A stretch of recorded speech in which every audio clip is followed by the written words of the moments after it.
Bago tayo mag-umpisa mga chong, pakilike muna na tong video na malaking tulong na iyan sa ating munting channel. Well, good news nga para sa isa pang rookie ng Barangay Ginebra San Miguel na si Paul Garcia dahil mananatili ito sa kupunan next season. Well, ayon pa sa report, pinapirma na ng kontrata ng Gene Kings itong si Paul Garcia at ito ay dahil sa magandang performance neto sa practice at sa kanyang debut game kontra New Taipei Kings, kung saan sinasabi ng mga fans na ito ang batang version ni Scotty Thompson noon. Dagdag pa sa report sa ay hindi pa maliwanag kung ilang taon ang nakuhang kontrata ni Paul Garcia sa Barangay Ginebra San Miguel.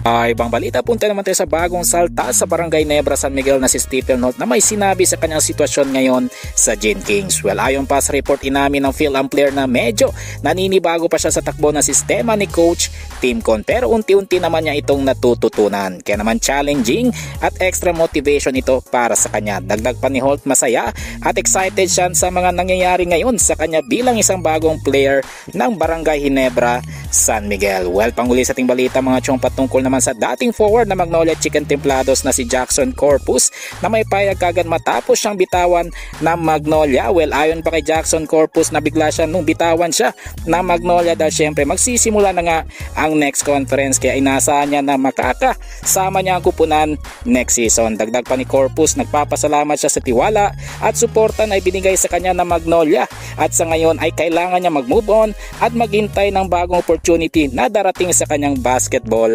career. Well mga chong, hanggang dito na lang ang ating balitang PBA at syempre huwag kalimutan mag-subscribe at i-like itong video bilang pagsuporta. So this is Channel B once again.